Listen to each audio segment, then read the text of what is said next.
대륙남 TV를 구독하고 계시는 유튜브 시청자 여러분들, 各位电视机前的观众朋友们大家好. 자, 여러분들 재밌게 보고 있을 거라 믿습니다. 재밌으면 여러분들 구독 한 번씩만 부탁드릴게요. 点赞收藏谢谢.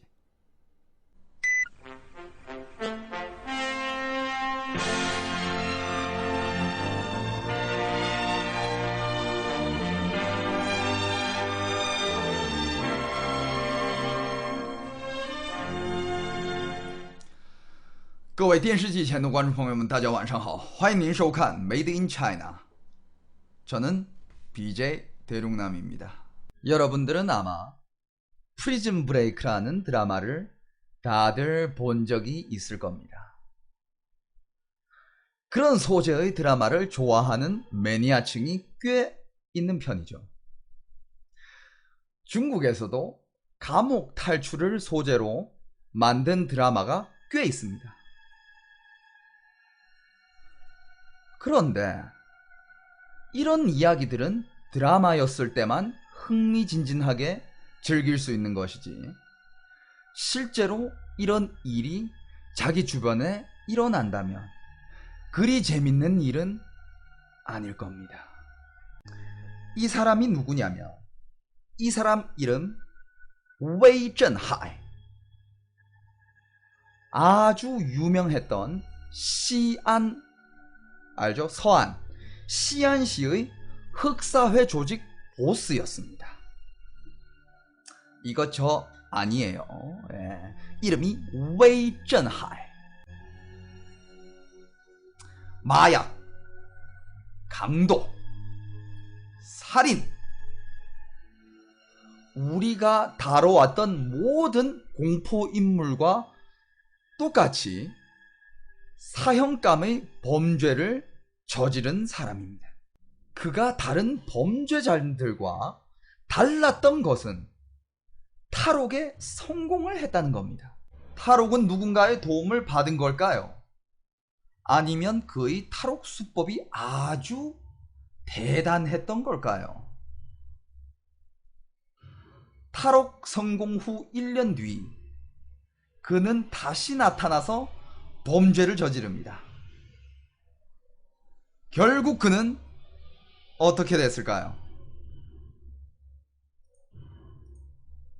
오늘 저 BJ 대륙남은 그의 이야기를 한번 다뤄보려고 합니다. 웨이전하이는 시안시의 아주 유명한 흑사회 조직의 보스였습니다. 별명은 샤오헤이예요. 샤오헤이, 피부가 까무잡잡하게 생겨가지고 샤오헤이라고 부릅니다. 그리고 이 사람의 특징이 뭐냐? 항상 수염을 이만큼 기르고 다녔어요. 이만큼. 네. 이 사람의 인성은 그야말로 잔인하다고 합니다. 11번의 살인사건을 저지른 사람이에요. 네. 아주 그 당시에 서안시를 완전 쑥대밭으로 만들어 놓은 장본인입니다. 1986년 10월 20일 오후 1시 50분 어떤 료씨의 여자가 집에 도착하였는데, 집에 들어가자마자 경찰이 있는 겁니다. 여자가 딱 문을 따고 집에 들어갔어. 딱 들어가니까 경찰이 있어. 깜짝 놀란 그는 무슨 일이세요? 라고 물었고, 그 경찰은 이렇게 대답을 합니다. 그쪽 남편이 지금 죄를 저지르고 도망다니고 있는 상황인데 그를 찾으러 왔습니다. 그런데 이 말이 끝나기도 전에 그녀의 눈앞은 캄캄해졌고, 뒤에서는 누군가가 그녀의 등으로 칼을 한 번, 또 한 번 찔러 그녀를 죽게 만들었습니다. 좀 이따 료씨의 친구가 료씨를 찾으러 집으로 왔어요. 료씨 친구가 임산부야. 임신을 한 여자인데 딱 집에 왔는데 문이 열려 있는 거예요. 료씨 나왔어, 왜 문을 안 닫고 있어? 하고 딱 들어갔는데 딱 봤는데 료씨가 바닥에 누워서 피바다가 되어 있는 상황을 목격을 합니다. 너무 놀랐나 보지.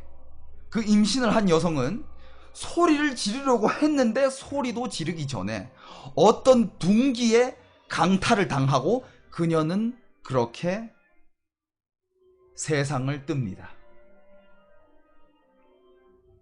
그들이 누구였냐? 그들은 웨이전하이와 그의 똘마니들이었습니다. 그때 당시 3.6만 yuan의 금품을 훔쳐서 강도죠. 뺏어서 도망을 갑니다. 3.6만 yuan이면 한국 돈으로 500만 원 정도. 여러분들 1986년도의 500만 원. 얼마나 큰 돈이겠습니까? 이런 식으로 웨이전하이와 그의 조직들은 범죄를 아주 많이 저질러요.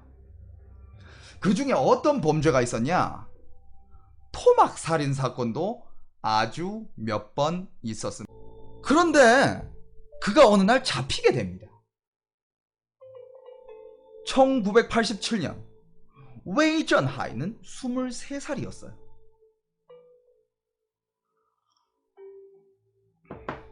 경찰 측에서는 빨리 경찰을 상대방에 심어서 스파이를 심는다 이거죠. 기회를 보고 웨이전하이를 잡아 넣어라. 걔는 잡아야 된다. 그때 어느 정도였냐면 웨이전하이가 시안에서 어느 정도로 인지도를 가지고 있었냐면 애가 울어요. 애가 막 울고 때를 써요. 그때 부모님이 딱 가서 야, 너 계속 이렇게 됐으면 웨이전하이가 와서 너 잡아가. 이 말 한마디에 애들도 울지 않았다고 합니다. 근데 그때 당시 경찰에 허지엔이라는 사람이 한 명 있었어요. 경찰관이죠. 허지엔도 그때 당시 23살이었습니다. 웨이전하이도 23살이었고 동갑이죠. 근데 허지엔의 고향도 산동성이에요. 웨이전하이랑 똑같습니다. 산동성. 그래서 경찰 측에서는 허지엔한테 야, 네가 스파이로 들어가. 우리가 지원을 해줄 테니까 네가 들어가서 웨이전하이 이 새끼의 나타나는 경로들을 파악을 해. 그러면 우리가 잡으러 갈 거야. 네가 스파이로 들어가. 허지엔은 그때 당시 어떻게 그 조직으로 들어갔냐? 그쪽은 흑사회 조직이에요. 아주 큰 조직이었습니다. 허지엔은 일단 처음에 그때 당시 오토바이 밀수 사업이 굉장히 유행했습니다. 오토바이 밀수 사업은 그야말로 아주 핫한 사업이었고 많은 사람들이 그 사업을 하려고 했는데 그거는 불법이었죠. 근데 경찰 측에서 딱 웨이전하이 조직에서 밀수를 해온 오토바이를 몇 대를 몰수를 한 거예요. 그때 허지엔이 딱 생각해보니까 그쪽으로 가서 내가 이 오토바이를 빼가야 되겠다 하고 그 오토바이를 가지고 그쪽을 찾아갑니다. 그쪽 사람들을 찾아가서 딱 말을 하죠. 야, 이건 니들 오토바이 아니야? 웨이전하이 부하들이 그걸 딱 보니까 이거 우리 오토바이인데 이 새끼 이 오토바이 어디서 났어? 그러자 허지엔이 하는 말은 나도 비즈니스를 하는 사람인데 내가 정부 쪽에 연줄이 있다. 아는 사람이 있다. 그때 당시만 해도 정부 쪽에 연줄이 있고 아는 사람이 있다고 하면 굉장히 이게 면이 굉장히 쓰는 그런 거였어요. 내가 정부 쪽에 아는 사람이 있어가지고 니들 오토바이를 내가 빼왔어. 자 돌려줄게. 그러니까 웨이전하이 부하들이 아니 그래 알았어 고마운데 뭐 네가 이거를 왜 빼서 가져와? 너 원하는 게 뭐야? 그러니까 허지엔이 하는 말이 나도 비즈니스를 하는 사람이다. 니들이 하는 비즈니스에 나를 끼워달라. 나도 니들과 함께 비즈니스를 하고 싶다. 그래서 딱 들으니까 이 사람이 정부에 아는 사람도 있고 우리랑 같이 이런 밀수 사업 비즈니스를 했을 때 나쁜 게 없겠는데? 알았어. 들어와. 우리 같이 하자. 그래서 같이 일을 하게 되고 나중에는 웨이전하이 조직에서 담배 가게를 오픈하려고 그랬어요. 담배를 유통하는 가게. 근데 그때 당시 그 허가가 진짜 안 떨어졌습니다. 왜냐? 가짜 담배들이 엄청 많았기 때문에. 그런데 허지에는 그것도 자기가 정부에서 그렇게 딱 해가지고 허가증을 2장이나 만들어줍니다. 이러면서 허지에는 그 조직에서 점점 자리를 잡히게 되었고 뭔가 더 유명한 위치로 올라가게 됩니다. 그러면서 웨이전하이 귀에도 들어가게 되죠. 웨이전하이랑 굉장히 친한 사이가 됩니다. 그런데 오늘 웨이전하이가 어디로 이렇게 비즈니스 차원에서 여기로 이동하고 여기서 밥을 먹고 어디로 또 가서 누구를 만날 거다라는 이 정보를 확실히 수집을 하게 됩니다. 허지엔이. 근데 그게 굉장히 어려운 일이었어요. 왜냐? 여러분들, 웨이전하이는 얼마나 치밀했던 사람이냐면 절대 한 장소에서 이틀 이상 밤을 묵지 않아요. 한 장소에서 이틀 이상 살지 않고요. 그 다음에 사람과의 대화 5분 이상 하지 않습니다. 왜냐? 아무도 믿지 않았기 때문이죠. 누구도 믿지 않았습니다. 그래서 허지엔이 그 스파이가 아주 어렵게 그 정보를 빼와가지고 그날 당시 이제 경찰들이 잠복을 하고 있고 웨이전하이를 잡으러 가기 위해서 한 식당 근처에서 이렇게 잠복을 하고 있습니다. 웨이전하이는 그 식당에서 이제 자기의 부하들과 같이 이렇게 밥을 먹고 있었어요. 밥을 먹는데 그때 경찰들이 덮친 거예요. 경찰들이 덮쳐가지고 일단 웨이전하이부터 잡아가지고 땅에다가 딱 이렇게 누릅니다. 딱 눌러가지고 막 이렇게 잡는데 웨이전하이 부하들이 가만히 있겠어요? 웨이전하이 부하들은 무슨 생각을 했냐면 아니 이건 무슨 일이야? 이거 다른 조직에서 복수 온 거 아니야? 하고 바로 연장을 뽑아 들더니 경찰들한테 덤비는 겁니다. 뭐야? 하면서 막 그때 경찰들은 와 이거 싸우면 큰일 나겠다 라는 생각에 경찰들이 총을 빼들고 공중으로 2방을 쏩니다.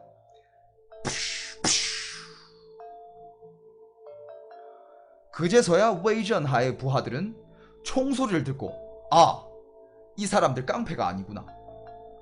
경찰들이구나. 하고 다들 엎드려서 도망을 간다거나 엎드리거나 그렇게 상황이 정리가 된 거죠. 그래서 웨이전하이는 붙잡혀서 경찰차에 타게 됩니다. 경찰차에 딱 탔는데 옆에 허지엔 그 스파이가 딱 있는 거예요. 허지엔이 딱 있으면서 딱 네가 그런 나쁜 짓을 하면서도 잘 먹고 잘 살 줄 알았어? 웨이전하이는 허지엔을 보면서 놀랍니다. 아니 네가 감히 나를. 그래서 웨이전하이는 그렇게 경찰에 잡혀 들어갑니다. 그런데 웨이전하이가 그냥 몸에 지고 있었던 그 살인사건만 11건이에요. 살인을 얼마나 했는지는 그건 정확히 안 나와 있었는데 제가 봤을 때는 수십 명입니다. 네. 물론 자기가 죽었든 아니면 자기의 부하가 죽었든 자기한테 걸려있는 인명 사건만 수십 건에 달해요.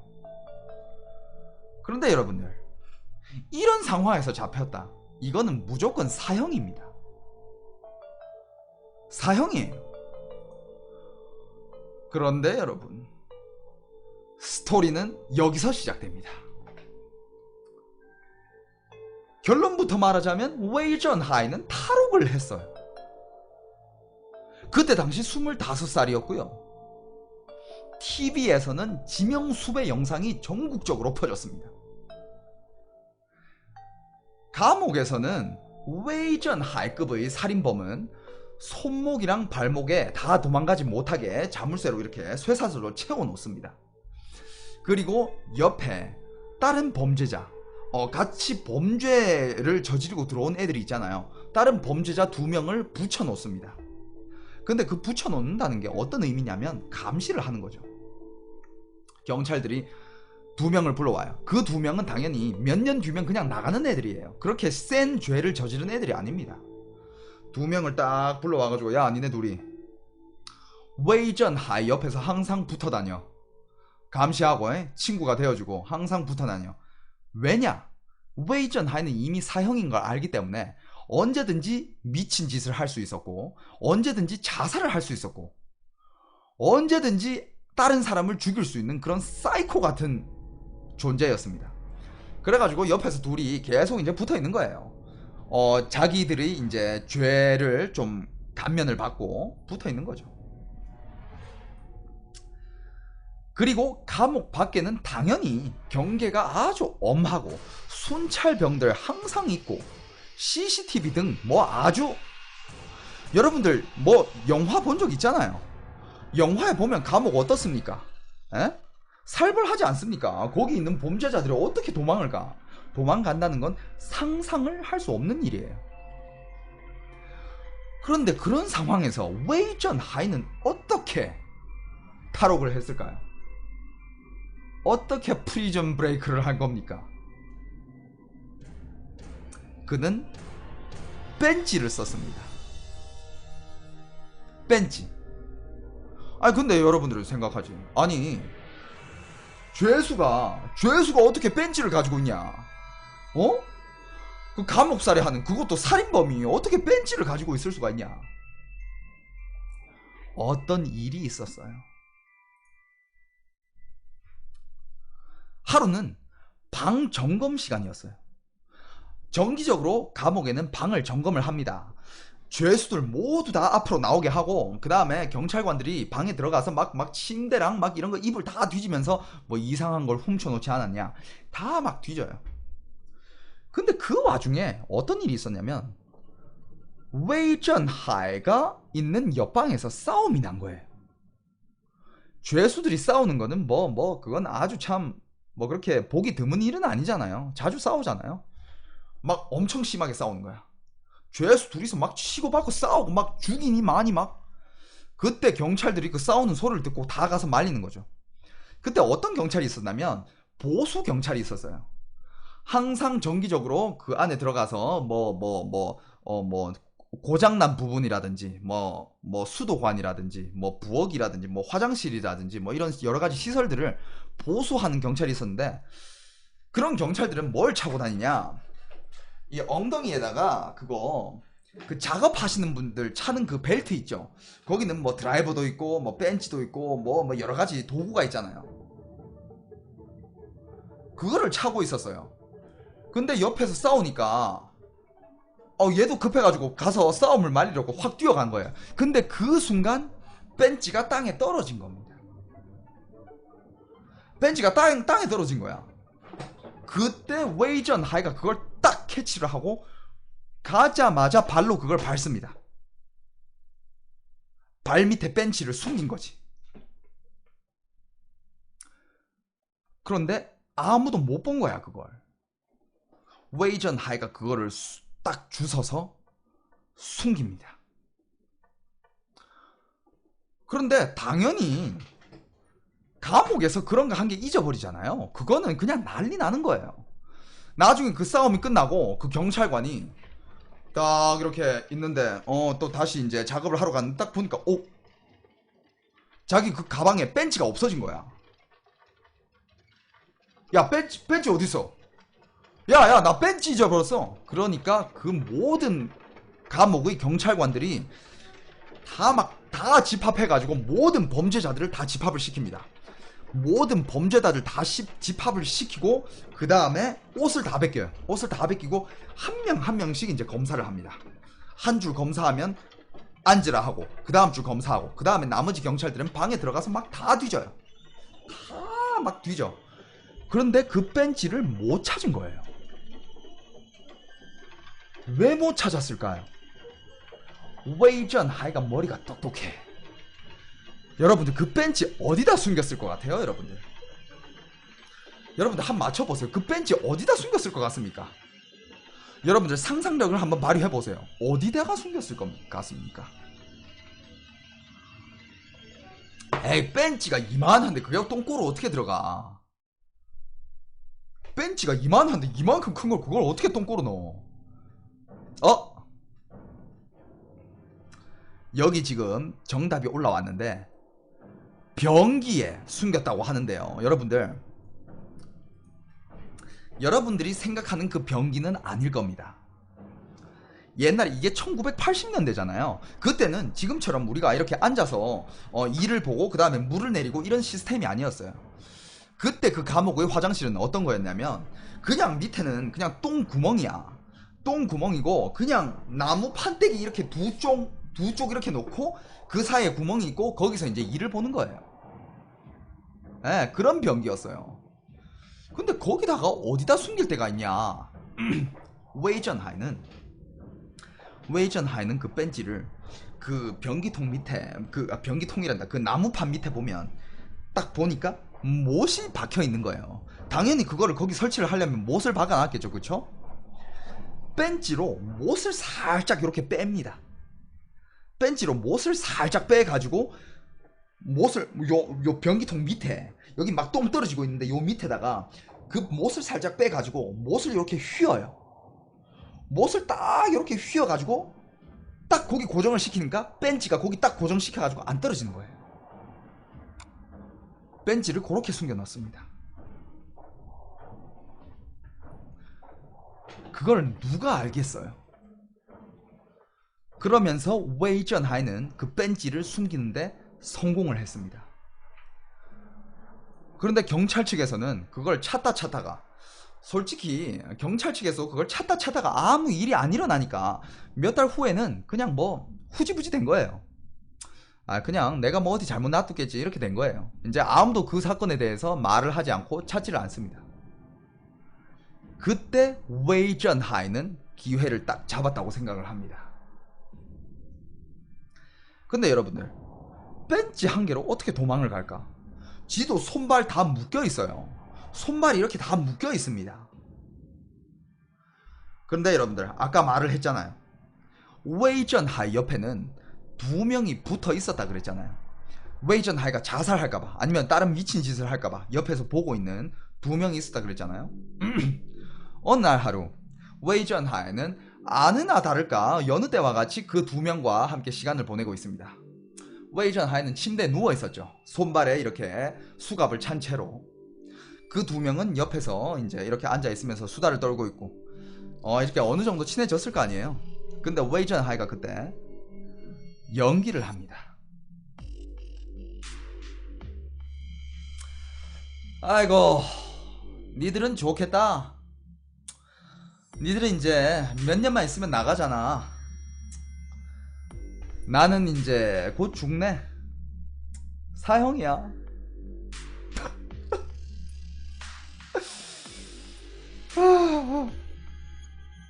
울기까지 하는 거야. 울기까지 하는 거야. 그러니까 옆에 동료들이 듣다가 뭐 네가 저지른 일도 있는데 야, 어떡하냐. 다음 생에 다시 살아. 이번에는 그냥 인정해. 네 운명이라고 인정해. 근데 갑자기 웨이전하이가 이런 말을 합니다. 야, 니들이 이때까지 내 옆에서 나를 이렇게 돌봐주고 내 여러가지 심부름도 해주면서 내가 정말 고마워. 진짜 고맙다. 그런데 내가 니들한테 내가 해줄 수 있는 게 없다. 니들 나중에 밖에 나가면 내 친구가 시안시 어디 누구라고 살고 있는데 걔 몇 살이야. 그 집 주소도 다 막 아주 디테일하게 얘기를 해줍니다. 그쪽으로 찾아가면 내 친구가 있어. 내가 그 친구한테 내가 100만 유엔을 맡겨놨어. 여러분들 100만 유엔 지금 2억입니다. 그런데 여러분들 1986년도에 2억 어마어마한 돈이죠. 내가 100만 유엔을 맡겨둔 게 있는데 내가 나중에 나가면 그 친구랑 나눠서 쓸라 그랬는데 난 어차피 이제 죽을 놈이야. 그리고 나는 부모님이랑도 연락을 끊고 산지 오래됐고 그분들이 어디 있는지도 모르고 난 가족도 없어. 어. 근데 니들은 나가면 앞날이 많잖아. 내 친구 걔를 찾아가. 찾아가서 그 100만 원 니네 둘이랑 내 친구 셋이서 나눠. 한 사람당 33면 3천만 원씩 나눠.